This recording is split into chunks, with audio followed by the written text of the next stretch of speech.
Welcome, everybody. My name is Chris Cole. This is season 2. This is episode 1 of season 2. I didn't know that I would be doing this into season 2, but I'm still fighting for my kids 3 years later, and this seems to still be an issue. So I want to welcome my first guest of season 2, Melissa Isaak, an attorney out of Alabama. Is that correct? That's correct. And Yep. you are a advocate. You're not an advocate. You are to a degree, but you're an attorney. So attorneys don't like to be called advocates. You fight for the law and for your clients. It just so happens that primarily you focus on men who seem to be having a disproportionate issue in family courts. Mm-hmm. So Melissa, thank you for coming on. I'm glad to finally get you on here. I am excited because we have you and a handful of other attorneys coming up next week, and you are the only one that we haven't had on solo. So I wanted to sort of bring everybody on to have their own conversations and get to know each one individually. And then what we're going to do is have you guys all on, and you guys are all from all over the country in different states. And many of you have gone through your own personal issues with this, not only personally, but your attorneys as well. So it's going to be a very exciting episode. But let's talk about this episode. Melissa, I want you to tell everybody basically who you are, give us a background on you, and we'll move forward to today and talk about some of the issues. So, who I am, obviously, it's not who I am, but it's what I do. So I do family law, and I represent just dads. We limit our representation to men. And I don't think anybody can deny that family court disproportionately hits men. You can't deny that. I mean, not even the feminists can deny that. You have, still, about 80%, and there's various statistics, about 80% of women who get custody, the vast majority of the time. But, so who am I? I am an advocate. So when you said attorneys don't like being called advocates, it's never been an issue for me. When people ask me what I do, I'm to be honest with you, I'm not proud to say why I am an attorney. There's no ego attached to that for me whatsoever. And let me just digress for a minute and say, people need to stop revering attorneys because, law school was not that difficult. Anybody who has the desire and you can read and comprehend, you can be a lawyer. You can go to law school. You don't even have to write that well, okay? I can post some things that some attorneys have filed. You don't have to be that great of a writer, right? So, to be a successful appellate attorney, you have to have those skills, but not to just be an attorney. So one thing that always bothers me is when people revere attorneys simply for the fact that you have those credentials, that piece of paper. So, you have to look at someone's works, right? That's how you judge someone by the work that they do. But we limit our representation to just men in family law matters, and largely that has stemmed from my upbringing. I didn't, and I have a good relationship with my father right now, but it wasn't really until my 20s did that happen, and it was that way because of my mother was very vindictive and protected me from my father. So, going through that and the stumbling blocks that placed in my life for me is something that set me back. And I say this all the time. I think it set me back a good decade. Just the things that I had to overcome from that.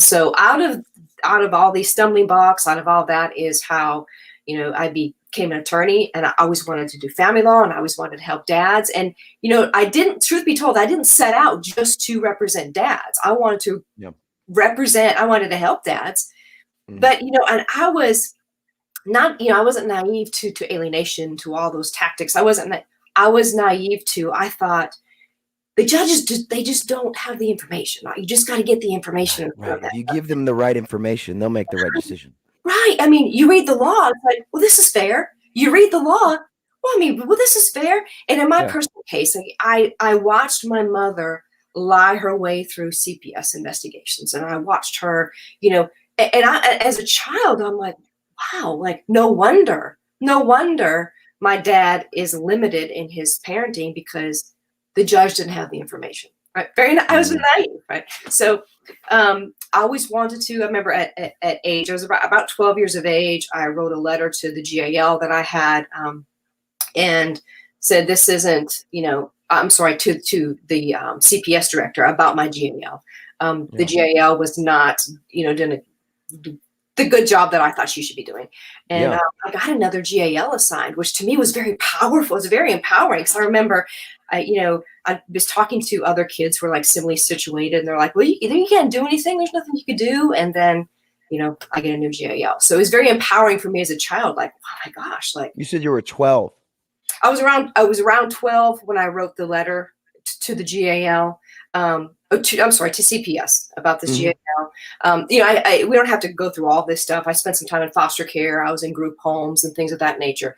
And I always felt the unfairness, because I'm thinking, I know where the problem is. I know who the problem is. Right. I know who's not being honest. I know who's telling lies. And yet I'm in this situation. I'm here. Right. Wasn't with my dad. I was in the foster care system. And so I always wanted to be a lawyer, because I truly thought, if the judges just knew, if they just had the correct information, then they would make better decisions. So that makes sense. And in my childish mind, that's why I really thought it would be that simple, but fast forward, you become an attorney and start taking these cases and, going into court and presenting this evidence. And then sometimes it was worked out great. And then other times you kind of take a step back and say, wait a minute, what just happened here? Yeah. Like, did you not see this? Look at this. Yeah. Did you not? We have this evidence, and and we lost on a he said, she said, other than it wasn't a he said, she said, like, we're the only ones in here with evidence. And it was just like, wait a minute, this is not fair. Let's go fair. Back. Let me stop you there. Because you said something that I can relate to personally, and I'm sure we're not the only ones. But the fact that you're my only guest, you're my only attorney guest that said that phrase, was that you went in there, you had evidence, they didn't. They went on hearsay or testimony. And I guess in family law situations, sworn testimony is admitted as truth unless there is evidence to contradict it, correct? Yes, if the judge deems the witness credible. So you could have a witness who raises their hands and they testify, and there's no evidence, there's no anything to impeach them, and the judge could say, I didn't really find that credible. Wait, what did you just say? What do you mean you don't find them credible? There's nothing. You don't find this video credible. You don't find these text messages credible. You're the only one with evidence. You're the only one. And so, it rocked me back on my heels. And you say, but this is what the law says. No. The law gives me discretion. And don't get me on the discretion. The discretion is what's wrong with the law, right? Because then you say, you see these patterns. Whenever I'm in front of this particular judge, when this particular lawyer, this lawyer gets attorney's fees 100% of the time, no matter what the case is like. So you see the bias is clear. See the bias. The bias is clear. So, I start getting vocal about this stuff and start, talking about how unfair this stuff is. And, you get your knocks. Let me tell you something. You get your knocks along the way. And I hung a shingle in 2009. And, there was no solid community of reformers. You want to talk about some lonely years. Those are some lonely years. I mean, I've got scars on my back from having you take these arrows, and I can't tell you how many conversations I had with my husband. I'm like, I'm in the twilight zone. I'm in the twilight zone. So, talking about the episode that you're having with all these attorneys, I'm so excited about it because, it's going to be interesting. Doing this job, it's a very lonely place to be, because you're in this sea of a profession that benefits from the destruction of families.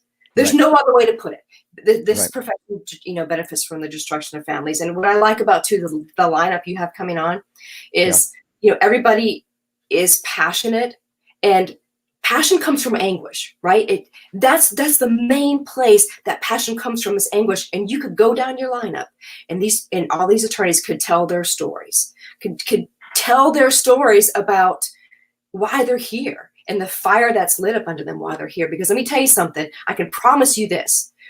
All of us could go into another area of the law and make 10 times the money what we're making, right? 10 times. And if you're here and you're an attorney and you're speaking out and you're talking about the bias and it's because you're passionate about change.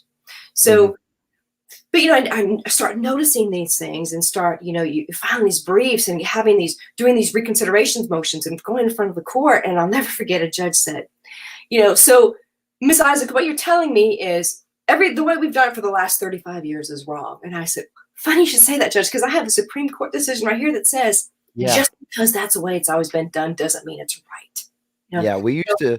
Hitler used to, like, I don't know, kill Jews. We were like, don't do that. Right. We used to do a lot of things in this country that was wrong. Remember slavery? It was a bad idea. Right. And how ignorant is that? You go through and you say, and I think I've gone through all the stages, right? So you say, the problem here, from my perspective, when I first started, the problem here is these moms who are coming in here and they're lying to the court. That's the problem. The problem is these women. And I had that perception, of course, because I watched my mother go in. Sure. She would tell all these lies. And so that was where it was. And then I kind of evolved into, no. Now they're part of the problem. It's not the lying litigants. It's the lawyers. Because then I'm like, you know what? These lawyers are, for instance, I can tell you if certain lawyers are on a case, there's always a protection from abuse order that's entered. There's always allegations of abuse. They're abusive and controlling. Let me tell you what, I don't know how many times I've heard these men are abusive and controlling.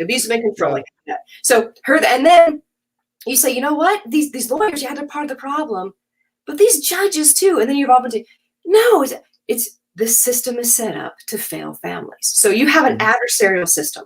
So everybody knows the absolute best thing for children is parents who can work together, parents who can parents who both have input, who value each other as parents, even though they're no longer, significant others or spouses.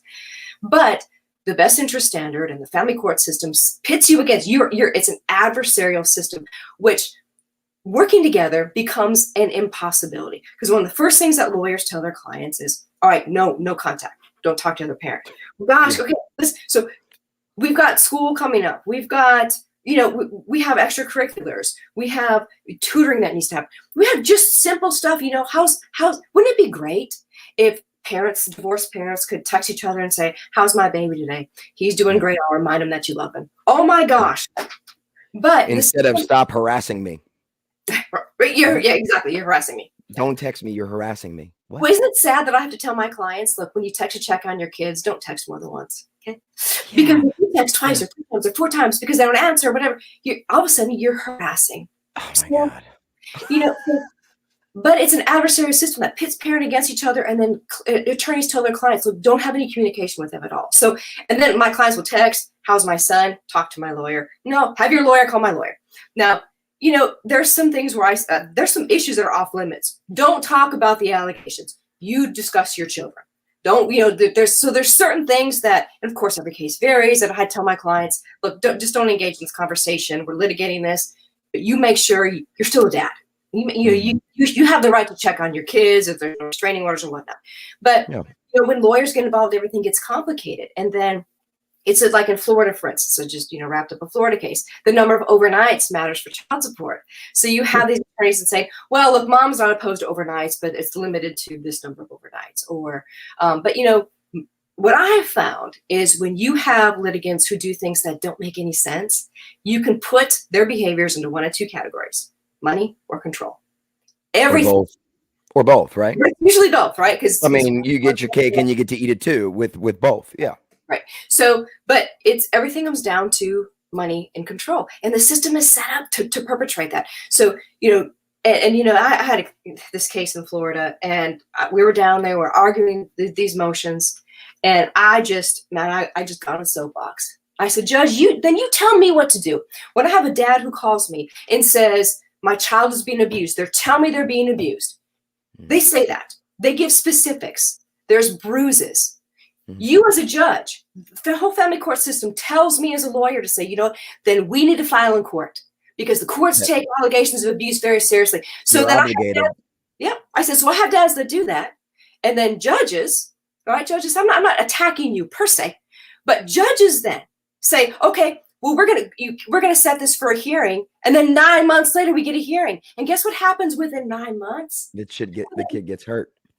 The kid either gets hurt, or the kid is so afraid to talk to anybody.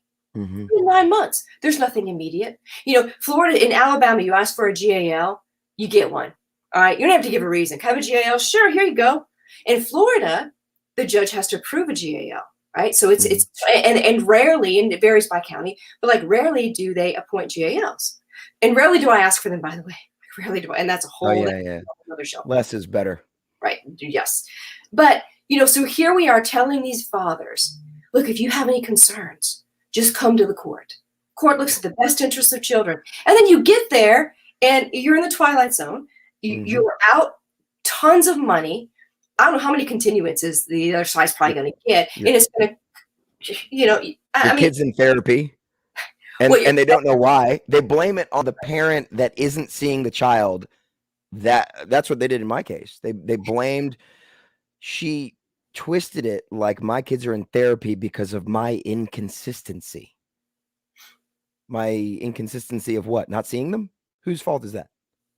Well, right. And like, what? I remember when I was an adolescent, I was very vocal. I remember there was a time where my mother had made false accusation against my father, and I was very vocal in his defense. So she is lying, and it's funny because then this therapist said, Melissa, I wondered if your dad isn't planting these things in your head. I'm like, how can someone brainwash me who never sees me? He never sees me. How can he brainwash me? Why are dads brainwashers and moms aren't? And why do allegations of men, like you just mentioned, your client said, hey, look, my kid's being abused. That's disregarded, but I can get an order of protection slapped on me by just a mere going and filing, right? I mean, I can just she goes there and says whatever she says, and I'm going through that right now, and my kids get taken away, and I haven't seen them in 2 months. Luckily, I get to see them this weekend, but I haven't seen or spoken to my kids in 2 months. Yeah. And like you said, your client's a male. He's saying my child's being abused, and we don't get a hearing for 6 months, and that kid gets hurt. Why are we not taking heed to males or fathers' concern for their children when it comes to abusive mothers or women? Why are we not taking men seriously? It's a good question, because you can look at the stats, even on the CDC's website, I believe is where it is. And more children are abused and killed in the care of mother versus fathers, right? Usually, what are we talking about? Mom's new spouse? Mom's new spouse, mom's new boyfriend, right? That's where statistically, kids are more likely to be abused while they're in the care of mothers versus care of fathers. And again, too, and I hate that it even pops in my mind to have to say, I understand there's always exceptions. I understand, but of course we acknowledge that, I'm not taking anything away from good moms. I'm not, there's a lot of, I think single motherhood should be something that's not celebrated. Right. And if there's a lot of single mothers out there who are not single mothers by choice, my heart legitimately goes out. There's no, I mean, it's a horrible situation. And I've talked to so many mothers whose fathers, the children's fathers had passed, and they would give anything, right, to have that child back. Or dad was just crap, and he didn't want to raise his kids. Like, we get it. I get it. I had a client, and he passed when his new baby was 3 weeks old. And his widow would give anything. So there are there are women out there who are legitimately single mothers, not by choice. But the ones who fight against dads, who are really good dads for no reason, and then tout that they're a single mother, you're not a single mother. That's an opportunist, is what that is. One of the things that I noticed while being educated in the family courts, and as I got more into this, I started paying attention, and I was paying attention because I was educating myself. I started listening instead of just worrying about what my situation was. I was listening to everyone's case. I listened to how the judges handled it. I listened to the woman. I listened to the man. I listened to the kind of things they said. And one of the things that I noticed is that deadbeat dads are easy to spot. They're easy to spot. Mhm. They don't keep jobs. They don't work, right? For instance, there were several men ahead of me during one of my chatting is child support. And at the time, I think my child support was maybe $1,400 a month, um, which Yeah. was overestimated without income information. Yeah. Um, but not going into that. These men who have these kids, who want no responsibility for the kids, they're not asking for time with the kids, have child support orders that are like $50 a month, right? And they're working 20 hours a week at McDonald's, and they can't come up with that, Yeah. right? Mhm. That's easy to spot. That was like, boom, that deadbeat. That's that he shouldn't have his kids.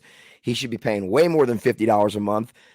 You should hit him with a few hundred a month, push him to get a job, and throw his ass in jail. Absolutely. Let's do that.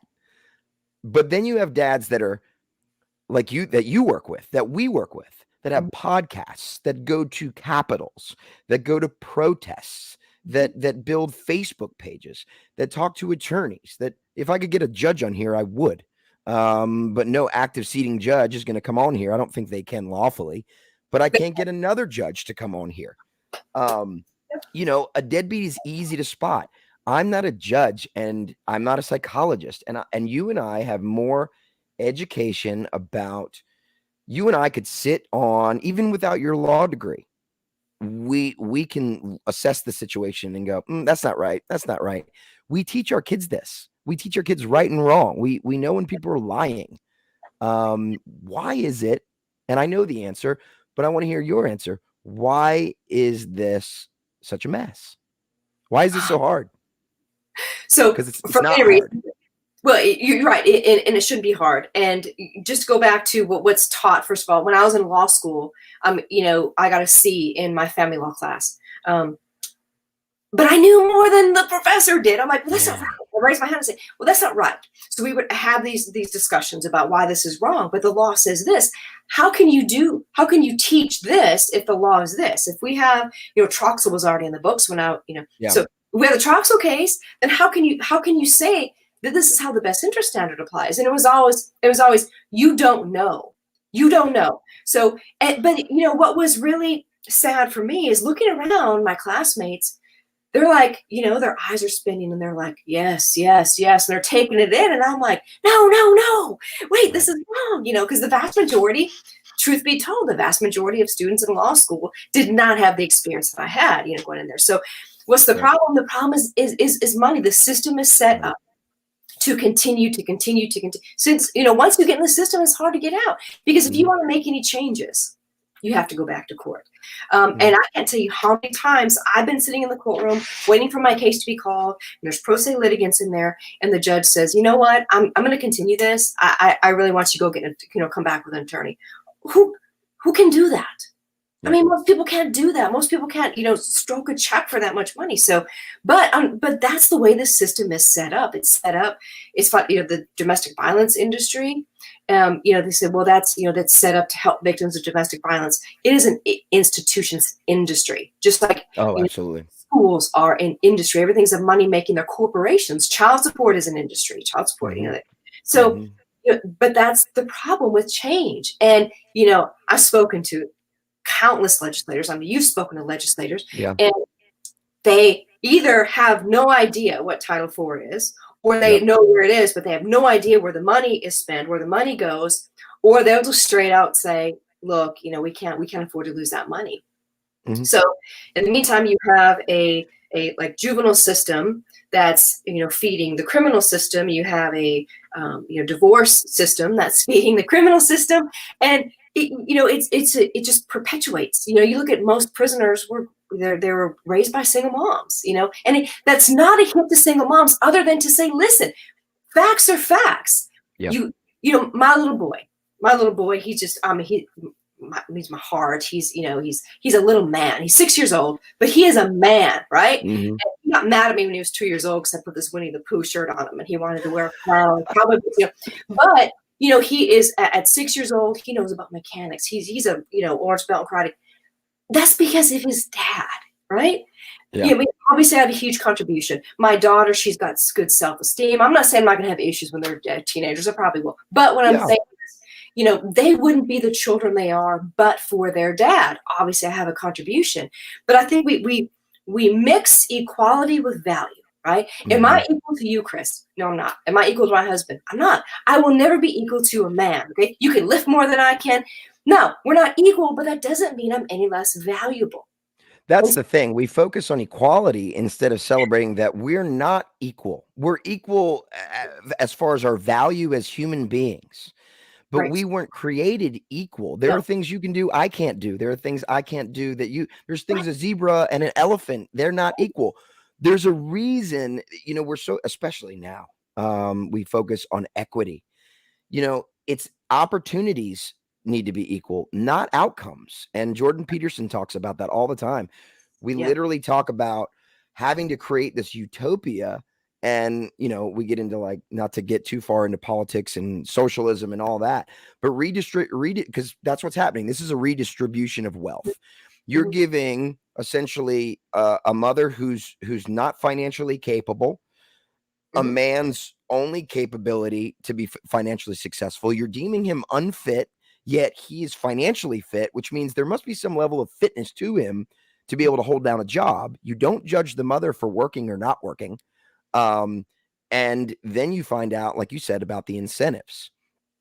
Two of the things that I want to talk with you about. One of them is not only as an attorney, but an advocate. I want to talk about the laws that are being broken by the family law industry, because there's tons of them. Some of them we always mention in the Constitution. Oh, this is unconstitutional. I want to talk about that. I want to talk about the laws that you know that are being broken based on just the family law code. You know, we use judges' discretion. They're breaking the law. And then I want to talk about what you mentioned before, the industries that intertwine, that feed themselves. We talk about all the results of fatherlessness. We talk about prisons. We talk about mental health. It's feeding the mental health. My kids are in therapy. They're children. No child should be in therapy unless you're causing trauma, right? So if a mother is doing such a good job, or a father, let's say he's the culprit in this one, but we'll just say if we're giving the kids to one parent and the other one's paying child support and barely seeing that kid, but the kid's needing therapy, why are we not questioning, why is the kid in therapy if mom or dad here who has primary custody is doing such a good job? That's common sense to me. So we got the prison industrial complex. We got pharmaceuticals, because these kids are on all kinds of medicine for ADHD and autism and anxiety and depression, kids committing suicide. So I want to talk about those two subject matters briefly. So let's talk about the law aspect. Rattle down off the top of your head, from the Constitution to family law itself, which is just a stupid thing to even say, family law. Very, very deceptive. Yeah. Well, what in your experience, what just rattle off the laws that we're breaking in these courts? You know, kind of going off what my comment earlier was, I went through, okay, the problems of the judges, the problems of lawyers, the problem are the parents, the problem is that, you know, it's the system. And I've really kind of come to the conclusion, especially since COVID hit, you know, there's no legal solution to a spiritual problem. Right. And when I say that, you know, we're in a culture crisis. You know, what's the definition of morality? I mean, what's moral anymore? Right. You know, we're in a society of wants versus a society of shoulds. And, you know, and what's really difficult and heartbreaking for me is that there's more, you know, every, you know, generation that goes by, it's just more generation of fatherless kids and more generations of, you know, people who are accepting of shattered families, that this is the norm. This is the new norm. So, but from a constitutional perspective, right, the right to parent your children is a fundamental constitutional right. So when, you know, when you mean by parent your children? Well, you make decisions, right? The difference between you and I, as it pertains to my kids, right, is I make decisions on behalf of my kids, right? That's what makes me the parent. So when you have these family court cases where, let's say you and I are married, we get a divorce, they say, okay, I'm the primary custodian or the physical custodian, and you have joint legal custody. What does that mean? You're the ATM machine. Right, that's right. You have the right to pay, and you have the right to be relegated status of a visitor. But I make all the decisions, right? So you have the right to go to jail if we want to put you there. Yeah. So it infringes on your right to parent without finding you unfit, right? So we as attorneys, we know, okay, so if something is a fundamental constitutional right, you have to apply this strict scrutiny analysis, right? So, there's, because it's a fundamental right, so which means that you have to show that the government has a compelling interest in the outcome of what this judge orders. What's the governmental compelling interest in relegating you to an every other weekend dad? No, what's the government's interest? It's financial. Okay, so right, we know what that is, but the government can't say, we make buttloads of money off dads being, so they can't say that. There has to be a solid reason, right, that the state is infringing on this. So the state best interest of the child. Okay, so then we go to the research, right? So when the courts litigate the medical malpractice cases, it's all about science. They bring in the science, they bring in experts, but when they done the best interest, they're not turning to the research. They're not turning to the science, right? The peer-reviewed studies that exist that show, no, the government doesn't have a compelling interest, but somehow the family court has given them a pass. Yeah, it is a fundamental constitutional right, but we're giving ourselves a pass on having to meet the strict scrutiny standard. Right.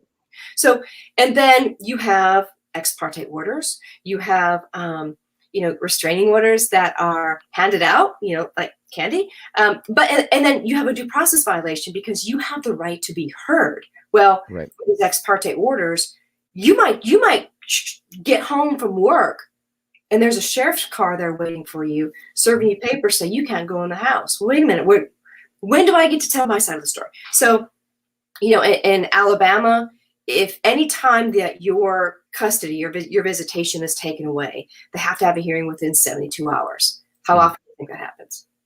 Right? When the attorney files and says, hey, this is a due process violation. Where's my second hearing? And actually, it didn't apply. I had an appeal that I did, but I think it was back in 2014, I believe. And it didn't apply to, cases in divorces up until that time. It only applied in juvenile court. So here, the courts were finally, they were perfectly free to take away your visit and not even set it for a hearing. Not even give you a timely hearing. So, that's the biggest issue I see, is that we have a string of Supreme Court case law that gives parents this protection, right? But it's not enforced. It's being ignored. It's being ignored. And in my experience, anytime that you go to the Court of Appeals and you have these constitutional issues, they do everything they can not to address your constitutional issues. They do everything that they can. So you have constitutional issues, and family court somehow carved out their own little judiciary where the rules, don't apply, where you can be held in civil contempt, you can go to jail, but you don't get a court-appointed attorney because it's not criminal, because it's civil. So it works in their benefit, but not in yours. There's no balance to the fact that you can be charged criminally, but you can't get the representation of a criminal circumstance. So you can lose your liberty without the right to counsel. Such a joke. And it's so, the law is, look, there's volumes, right? You go in so many law libraries and there's volumes and volumes and volumes of books that us as attorneys, we're constantly researching, right? So, but then to expect a pro se litigant to walk in there and uphold that same burden or that same standard, it's darn near impossible. But yet, that's what we're doing. Melissa, my mom is on here. Judy, this is Melissa. Melissa, this is Judy. And I guess I'm being a little biased because there's been a few questions, but my mom wants to know, how do you get heard by Congress? How let's talk about that for a minute. Yeah, so we have to have some really strong representatives that can bring this issue up into the floor and bring people in to testify as to what's exactly is going on. And, we have Alabama, we have good representatives here. We have Barry Moore. He's pro shared parenting. We have Mo Brooks, and he might be the most well-versed senator that we have regarding regarding shared parenting, regarding Title 4D, regarding all the Senate incentives. But the problem is, and I've talked to them about it. The problem is getting it to where it's a priority and getting on the floor. Because just because someone is a representative, just because someone is a senator, doesn't mean that they have sort of carte blanche access to say, okay, hey, scribble family law in on December 12th for that after. It doesn't work that way. Right. So that's the problem, is getting it to the right people who can actually make it a priority. Yeah. So let's talk about the industries that this feeds. Let's break this down for people who don't understand. And sometimes I feel like I'm bothering people when we might be talking about a custody issue, and I start to educate them, and they're like, what they're stunned by everything that I'm saying or even understanding. They get it. That like you're totally waking them up to this. When you first get involved in this, you're like, how is this possible? Like you said, when you were a kid, this is the twilight zone.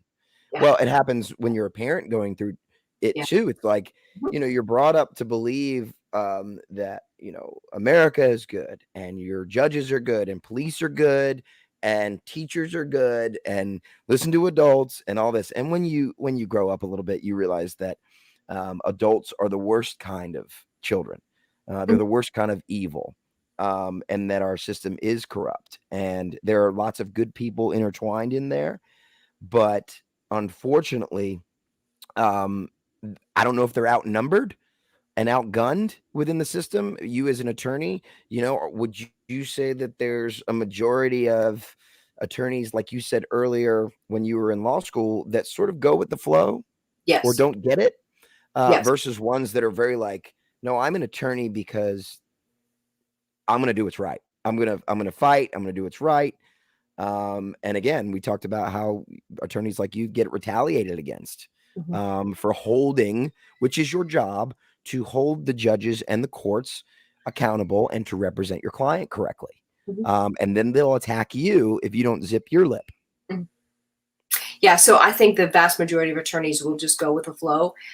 They see, here's the system, here's how I maximize money making within this system, and that's what they do. And there's very little repercussions for filing a request for a restraining order, having your requests be fabricated or exaggerated, or sometimes just flat out untrue. The worst thing that could happen is you get it denied, right? Yeah. So that shouldn't be the case. There should be stricter penalties for perjury, for misrepresentations to the court, and there's not. But no, in my experience, it's the vast majority of attorneys are sort of go with the flow attorneys. And I've spoken to a lot of attorneys, and they're like, no, I think you're doing great. I'm like, well, why don't you? What? No, not me. No, I don't want none of that. Yeah, but you're doing a great job. Good for you. And yes, and so there's, and what I tell my lawyers, and I love getting them fresh out of school, because then they're still very idealistic. Yeah. And but I tell my attorneys, you make your record, because you'd be surprised how many judges will cut you off in an argument and say, all right, I've heard enough, you can sit down. And I say, well, with all due respect to the court, I'm not done with my argument. I understand. I'm not done. I understand you're not done, but I'm going to have to ask you to sit down and say, a lot of times they'll say, okay, go off the record. I say, no, we're staying on the record. So I tell my lawyers, you make your record. But you'd be shocked how many judges will interrupt and say, I've heard enough. You can have a seat. And say, thank you, Judge. And they sit down. I'm like, what are you doing? You're compromising, because if it's not on the record, then you don't have an appeal. You don't have They're afraid a judge is going to throw contempt at them, right? Unlawfully. Sure. I mean, we talk about the whole judge's discretion issue, but these contempt powers where you can hold people, there's rules to contempt. You can't just hold people in contempt because they're not listening to you, and that's an issue. Right. So yeah, it's interesting you bring that up, because the last time this happened to me, the judge said, I've heard enough. And it was actually an issue between me and another attorney, where the attorney said, Miss Isaac didn't give me this. And I said, no, yes, I did. I have the email. I have it right here. And she's like, no, I don't know what she's about. No, Judge, I didn't get it. So I'm pulling up the email. And so I said, no, Judge, I sent an email. This is what it said. And the judge said, I've heard enough. And I said, Judge, I'm going to recite this email in the record because I'm not going to be called a liar. So Right. he goes, no, I've heard enough. And of course, there was some back and forth between the other attorney and I. But you don't tell the court that I lied and misrepresented to the court. You're not going to do that. So the judge said, he goes, Miss Isaac, he goes, I'll put you in jail. And I said, do what you got to do, Judge. I said, I'm going to make my record. Because at that point, it goes up to the Court of Appeals. And the Court of Appeals could say, well, the record was never correct on whether this was actually received or not. No, I corrected the record. But there's been a few times in my career where the judge has threatened me with contempt. And every single time it was because I was going to finish making my record. Every single Which you're allowed to lawfully. Like the courts, Correct. the courtrooms and the judges don't, I say this all the time, they forgot they're employees of us.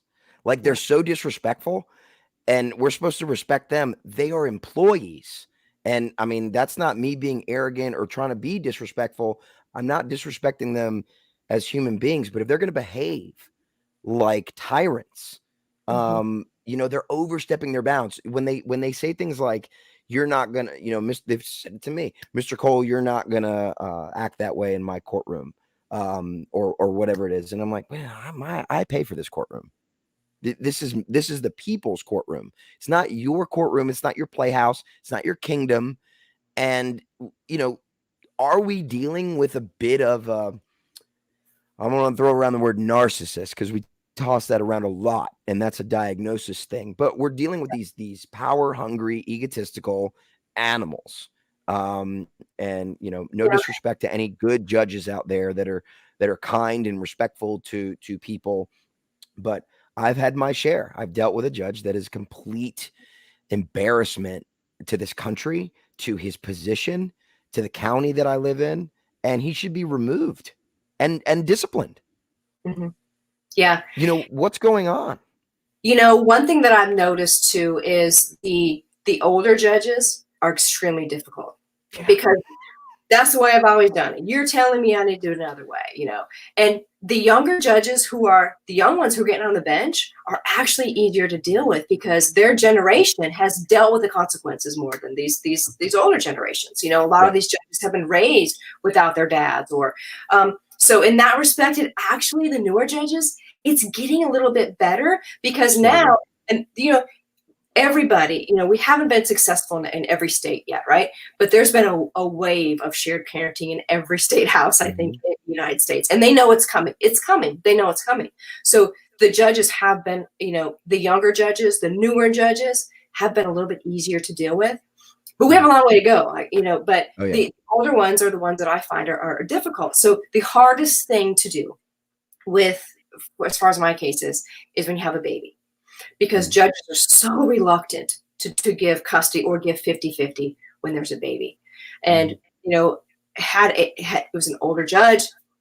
We put on a spectacular case over, 2 different days. And the judge at the end issues an order. Before they order the issue, his JA called me. His judicial assistant called me and said that, look, judge just doesn't do this, doesn't give custody to dads, but we've never done this before. And she was so happy because my guy got about, 10 to 12 days a month, depending on things. And I was not happy. I'm like, well, that's not 50-50. My client was happy, right? Well, he was happier because thinking every attorney he went to said, look, it's going to start supervised and then, have to grab supervision because they're a baby. It makes no sense. There's no science behind it. There's no law behind that. But yet that's what these dads are being told by most attorneys. Like, you're never going to custody of the baby. But that was one where I was like, ball my fist and said, what are you talking about? We put on a spectacular. No, you did. And the judge said that if there was ever a case, it would be this one, but this baby's very young. So, we did a motion to reconsider, did all this stuff. And people were his friends were telling him, dude, that's a major win for you. It's a major win. I didn't see it that way. I didn't. And I'm glad he got as much time as he did, but it was still shy of what he deserved and what this baby deserved, what this child deserved, because the judge just didn't do that. We're always talking about men stepping up. We hear in culture all the time, men step up and raise your kids and blah, blah, blah. And when they do, you get discredited or shamed or lied about or removed for no reason. And it's, my sons are very confused right now. I mean, particularly my older one. And we're going to have to feel out how to deal with the issues because they're going to come up eventually. The lies and all that stuff, the shit's going to hit the fan eventually. And you kind of keep it to a minimum of explanation. But they have, you can tell my son's 8, he's 9. He doesn't know what's going on. And you try to soften the blow and just, I basically say to my kids, hey, mommy and daddy don't get along very well. And I use the analogy, how you and your brother don't get along about toys and stuff. And you disagree. Me and adults have disagreements and we disagree on parenting stuff. And that's sort of how I soften it, right? I don't say, oh, your mom put me in jail or accused me of domestic violence or accused me of, this, that, and the other thing. Because it's not time. And it maybe it'll never be time. Maybe we'll work things out. I keep hoping for that. I don't think it's going to happen. But let's talk about what we know about the effects.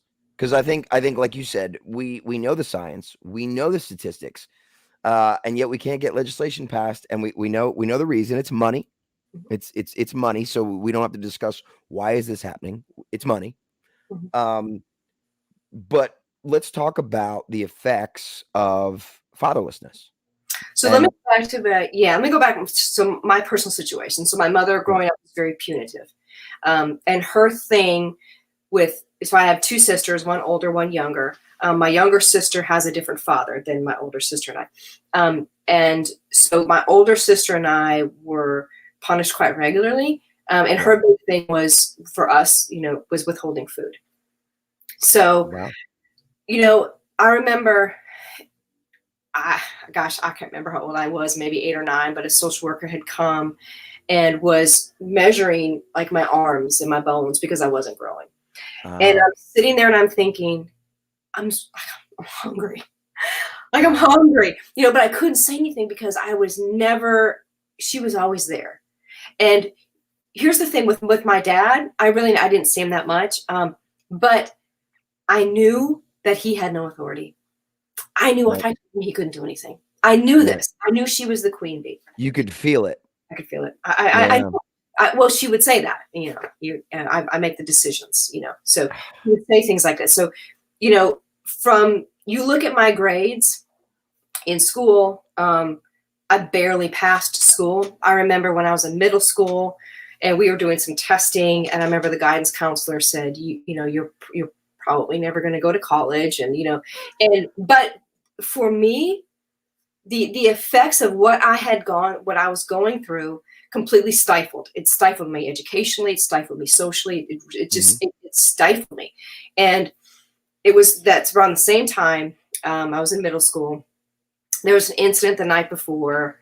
And I always dreaded, right? The intercom would come over and they would say, hey, you send Melissa Isaac down to the office, whatever. And I'm like, no, what? For the love of God, no. So I went down there and there's a room of social workers. And the problem is I had spoke about things in the past, and nobody really did anything. So the social worker's like, what happened last night? I'm like, nothing, nothing happened last night. It was a violent incident in my house the night before. Right. And it was to where, looking back, I felt interrogated, but I finally just broke down and I just told them everything. And I said, and it's not going to matter. It doesn't matter. And I said, I'm hungry. She would, a lot of times, I remember being in Head Start. So I was, 4 and 5 years old. We would eat at school on Friday. And then we wouldn't eat at school the following Monday. Because and I'm going to tell you something, when you're that tiny, when you're that small of a kid, it's painful. So, but finally just let everything out. And, social workers came, police came, and we, got taken out of the house.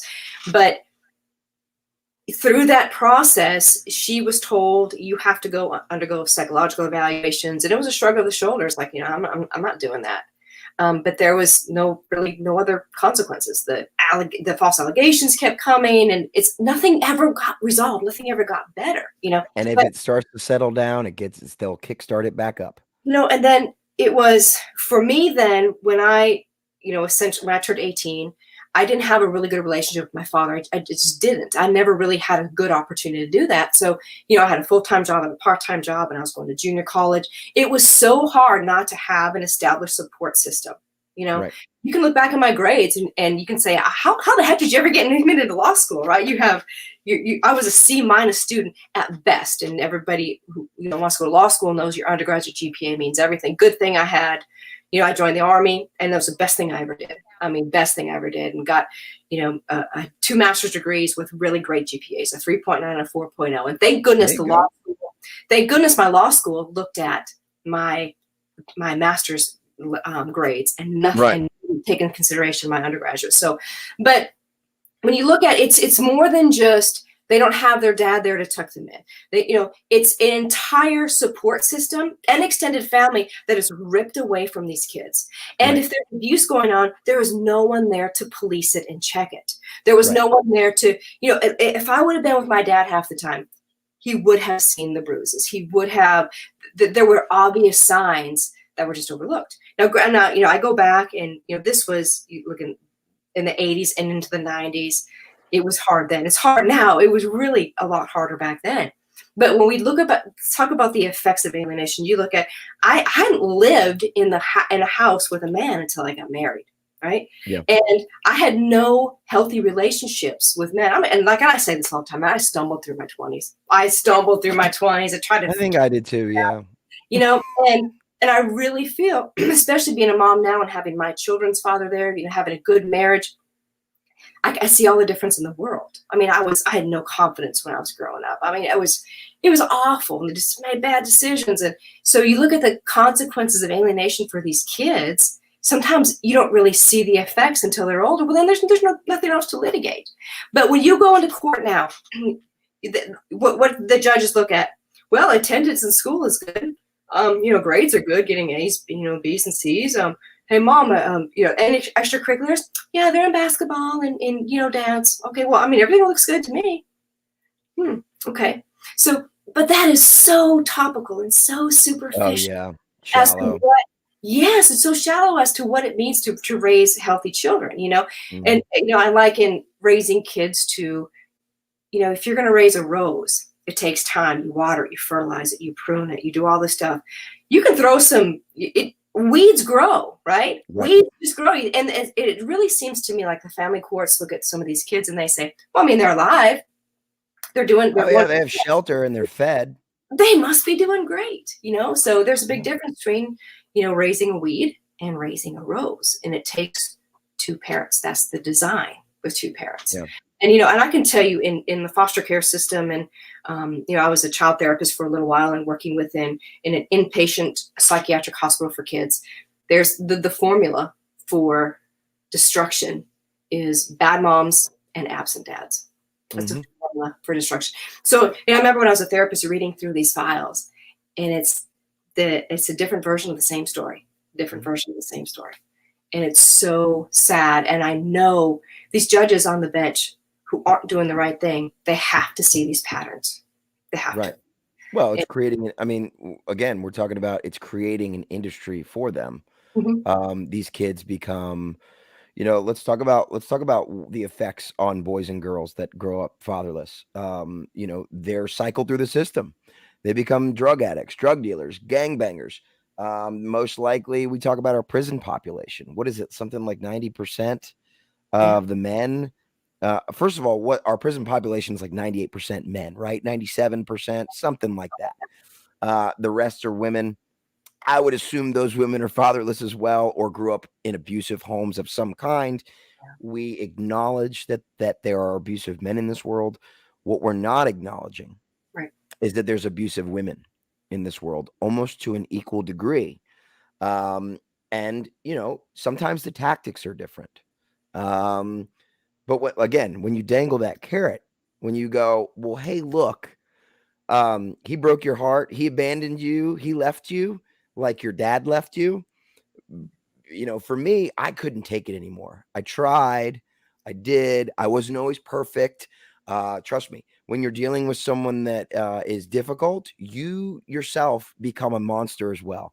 I admit that. I fought tooth and nail. I tried to fix her and grind her down and wear her out. And, she's driving me crazy. So I would reciprocate. Yeah. And finally, I saw, it's just dawned on me is like, all right, Chris, do focus on you. What's your part?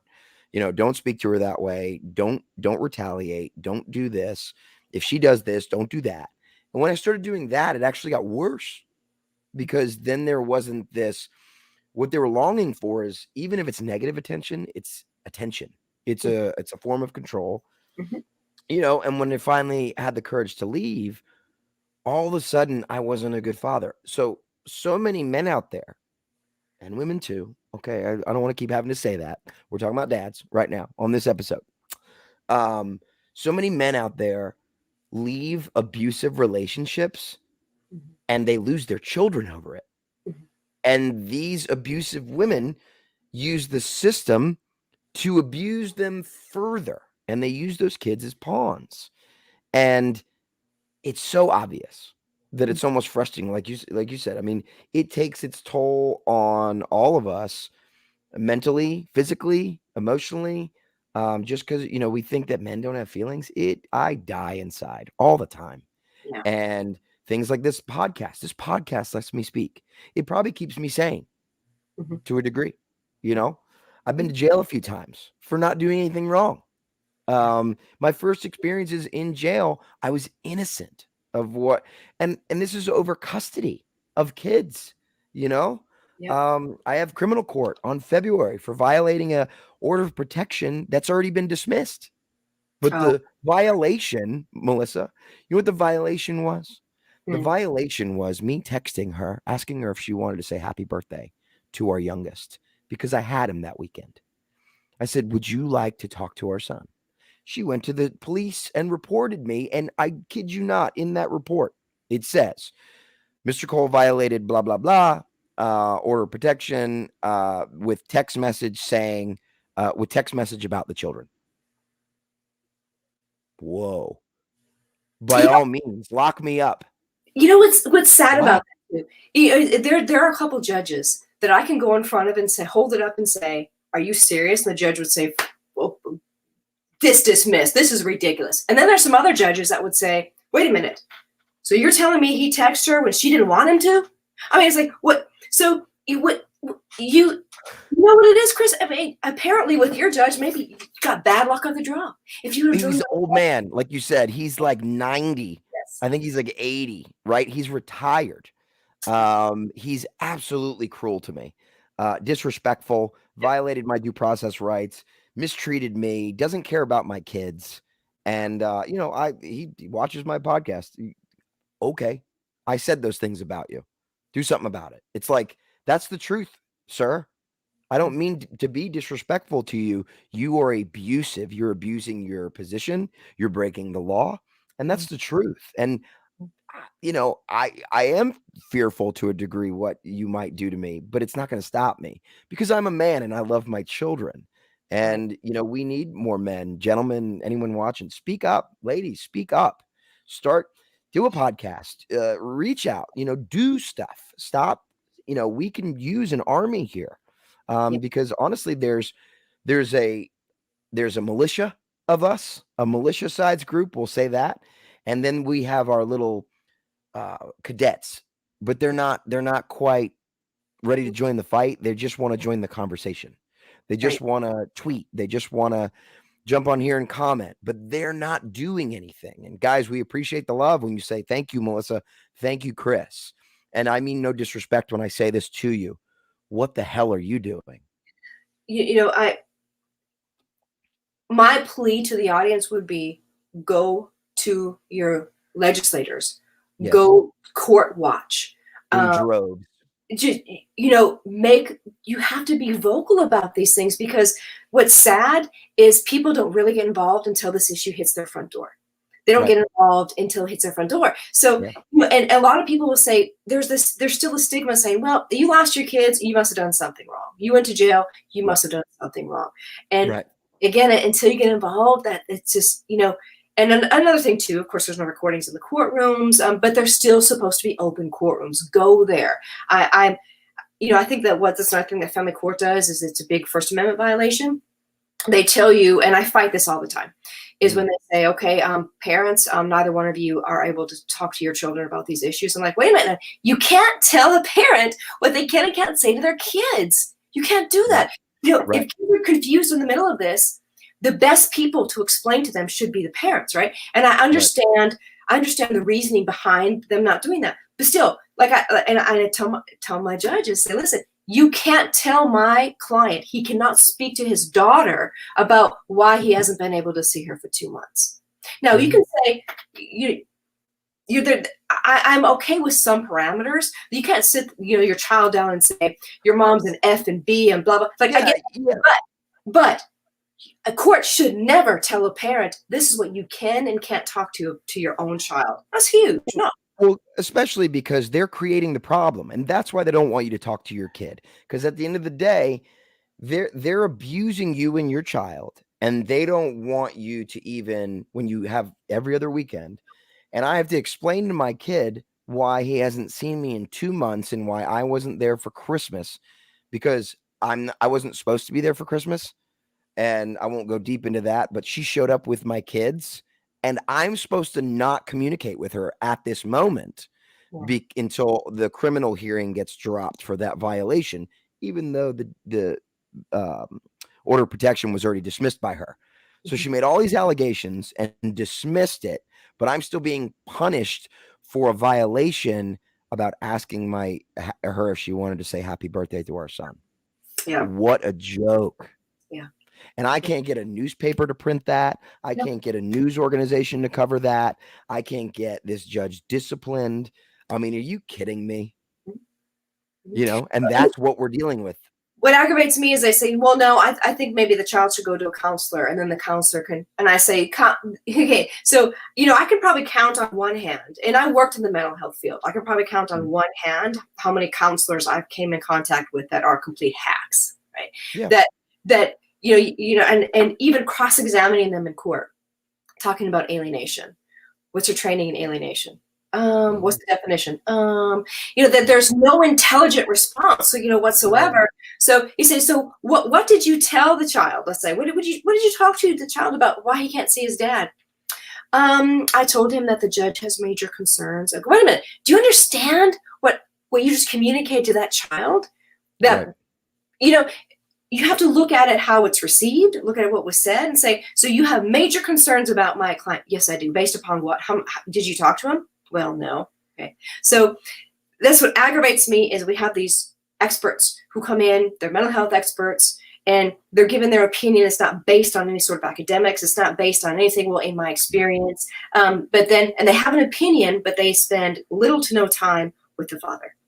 So the case I just had in Florida, she came in with this huge opinion about everything, never once talked to my client, didn't reach out to him, nothing, because it was their policy just to talk to the custodian.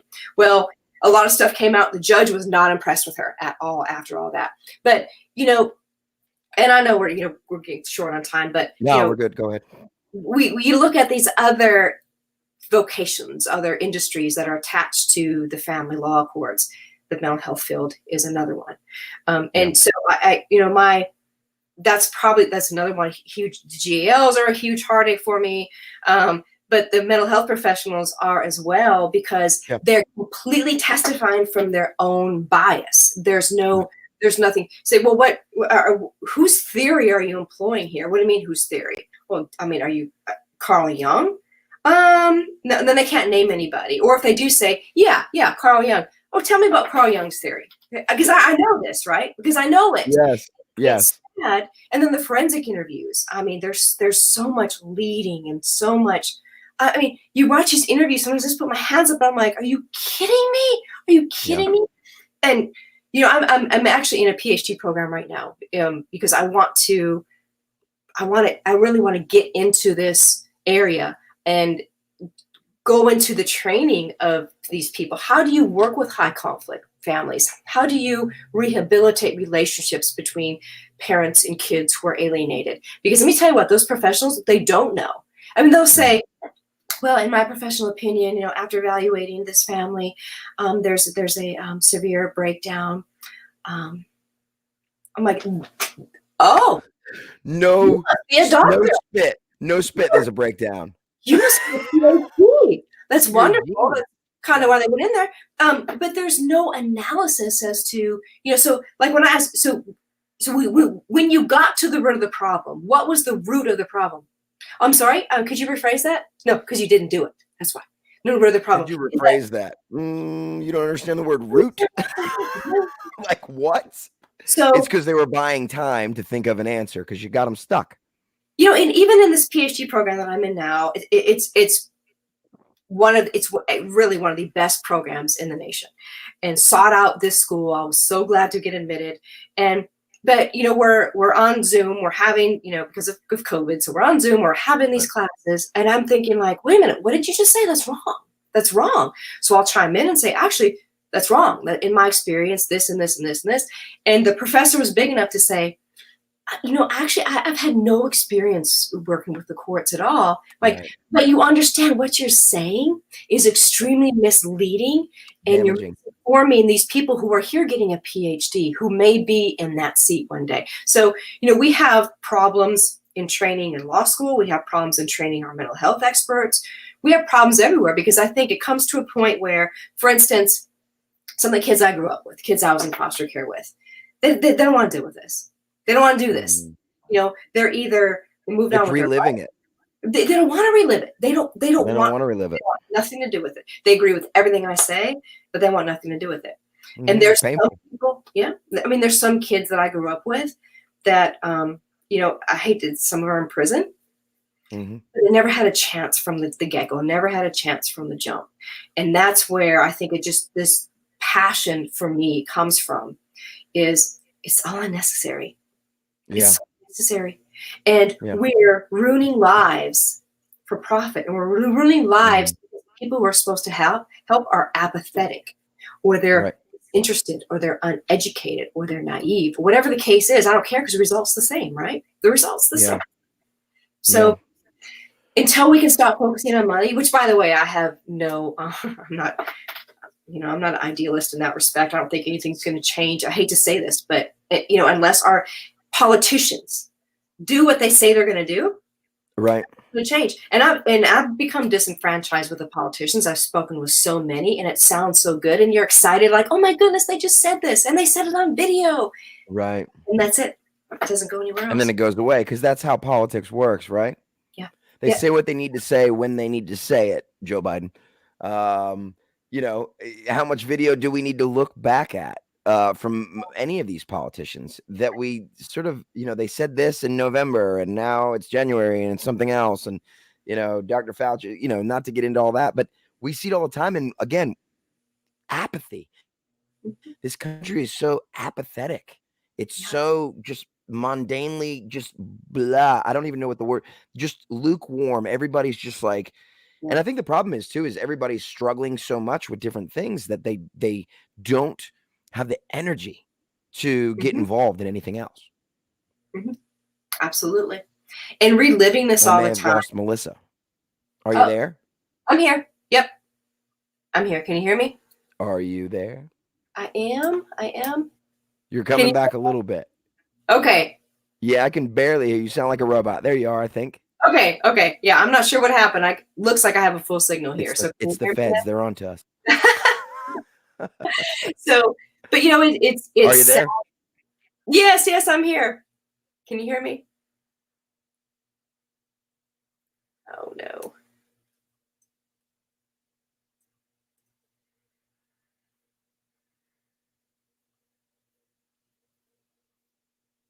I'm here, Chris. Can you hear me?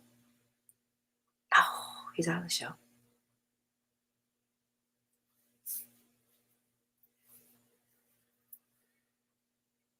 Okay, it appears I'm in the show and Chris is not in the show. So I don't know if it was his connection or my connection. I'm not sure. So we'll give a couple minutes and maybe see if Chris can come back on then maybe we can try to wrap it up. Oh wait, I think he's coming back. Are you back? Okay, so I think I stayed in the show. Yeah. So maybe it signed me out. I don't know if it was me that left, but that's the first time that's ever happened. So let's do this before that happens again. Okay. You know, one of the big reasons I wanted to have you on the show, and we're going to wrap this up, and I just want you to, you know, give not only I want to promote next week's show, which is, by the way, coming up. Let me look at my date here. So we're going to have Melissa. We're going to have the father's rights attorney. We're going to have Sean on there, Melissa, Connie Reguly, Ben Beveridge, and Ted Bush is also, and lawyer Leslie is going to be on there. So all of you guys, all 7 of you are from 7 different states, literally all over the country, like spread out almost really well. We got East Coast, we got North, South, Middle, we got Texas, Alabama, Florida, Illinois, California, Washington State, and who am I missing? Connie's in Tennessee with me right here. And then that's all the states that we have covered. So that is coming up on January 12th. So that is, I don't know what the date the 12th is off the top of my head, but it's January 12th if you guys are watching this episode. Melissa, you know, for the audience that's been watching, or if you're just catching this at the end, you're a mother, you're an alienated child. You underwent what sounds like child abuse to me, not just being alienated, which is child abuse, but psychological, physical abuse, things like that. You somehow overcome that. Grew up somewhat fatherless. You're obviously a fatherless daughter. You had to do a lot of healing from that, educating yourself. You decided to become an attorney. You decided to fight for fathers in particular. What is your advice to the audience? And again, you're going to be back next week, but this is your broadcast. What is your advice to this audience? Not only from your experience, and give a little pep talk to those out there that are seeing us do this. And like you said, it's not hard to be an attorney. It's expensive. But like what, you know, give them a little push about doing something in this movement to get this done, hopefully in our lifetime. You know, not doing anything is a decision too. And I think sometimes and I've been there, where you become so paralyzed with uncertainty, so paralyzed with unfairness, that why go on? Why do anything? Why get involved? Why try to take a stand? Why try to make a change? Right. Doing nothing is probably the worst thing that you can do. Right? You have to do something. First of all, you got to take care of yourself. You got to do some self-care. And I think that's one area that is not emphasized enough for men, is self-care through this process. You know, we want them to stand up and be warriors. You fight for your kids, but there's so much emotion. There's so much that is behind that message, that we have to acknowledge that as well. Because, you know, women are generally social creatures. They get together, they call their girlfriend, "Oh my girl, you're not going to believe what happened today." Men don't have that same sort of research. Isolate.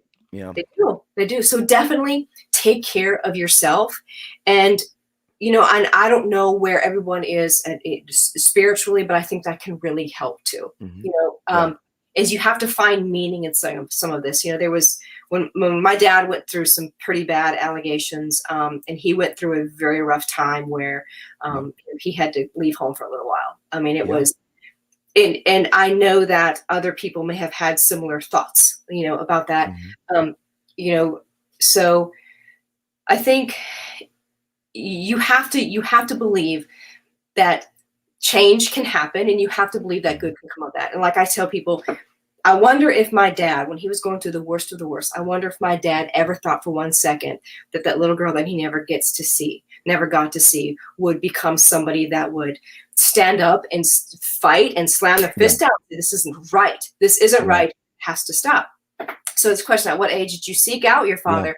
I will say this. And so I knew who my father was. It would be, you know, it was really at her whim. So I knew who he was. I really didn't seek out a solid relationship with him until I joined the military. Actually, it was the best thing I ever did. But when I joined the military, it seemed to me like the barriers were gone. I was out of the system. I was out of my mother's oppressiveness. I was away from everything, and I was completely free. And I felt free. And I will say this too: my dad didn't know me, and I really didn't know him. I mean, of course, we knew each other, but as far as a level where I would call and ask his advice, I didn't feel like I had that. So it was really, our relationship really deepened when I was in the military. So I was an adult, when that happened. So Enrique wants to know if you cover Southwest Florida. So we are only doing appellate work out of Florida right now, just appellate work. But we do have Leslie, who's from Florida, who probably covers all over Florida. Yep. Yeah. So there's a couple good, solid Florida attorneys down there, but I live in Alabama, and so it's just hard for me to get to Florida. And I can't charge my clients for travel all the way to Florida. I feel bad, but it's just, but anyway, my recommendation is take action. Don't do nothing. Doing nothing is a decision. So make the right decision that propels you in the right direction, and doing nothing is not that decision, Right. And you never know, you don't get to see your children. Your children are going through stressful situations, but you never know how this is going to impress them. That's going to change their life or help them change other people's lives. Yeah, the biggest thing, like you said, is to, first of all, there's some healing that's involved. There's some self-care that's involved. Spirituality is a thing, whatever you believe. Physically, I enjoy going to the gym regularly.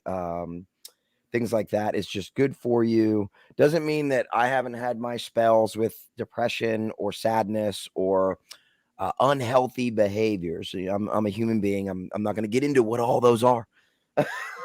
But I've had too many before, too many drinks before, or been sad or angry or whatever. And sometimes, I didn't choose the gym, or I didn't choose to eat right, or I didn't choose to pray. So we're all human. Forgive yourself. And if you fall off the ladder during the healing process, don't beat yourself up. You're not alone, and that get involved. And I mean, like Melissa said, do something. Don't sit around. Use your talents. I write songs. I've written a song to my kids. I've written 2 songs. I do this. I enjoy speaking. I feel like I'm good at articulating a conversation. So I decided, all right, well, what can I afford to do? And like many people, like Eric Carroll, myself, Father's Rights Movement, now, who is it? National Parents Organization. They're all building these platforms with media and, Veteran Liberty Network. And we're all going, all right, well, how do we keep evolving? And it is working, and we're not seeing this huge change overnight. And it's not going to happen overnight, guys. Focus. The best thing you can do is focus in your area and get people to come with you. Build an army behind you. My first thought, this is sort of a national thing, and this goes all over the world. Once in a while, people will hit me up from Switzerland or Canada. But like getting together and going in my county, and I'm having fathers in my county reach out to me on Facebook or Instagram all the time. And I'm thinking about going, all right, Chris, you want to maybe run for office. That's cool. What about similar to like an AA meeting? Do something for those of us. And I don't know, this is just a thought recently. Let me organize. I need to find a place and pick a day or 2 of the week and start with a group of men that have reached out and come hang out. Let's eat. Let's have dinner at a restaurant. Let's talk. Let's laugh. Let's talk about our kids. And you can save lives that way.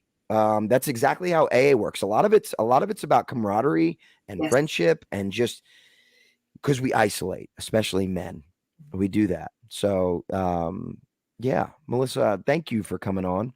Yes. And you're going to be back on next week on the 12th. So you and 6 other attorneys, very excited about that episode. So guys, tune in next week for episode 2 of season 2 of We the Parents. Guys, have a great night, and we'll talk to you soon. Thank you, Melissa. Thanks. Bye.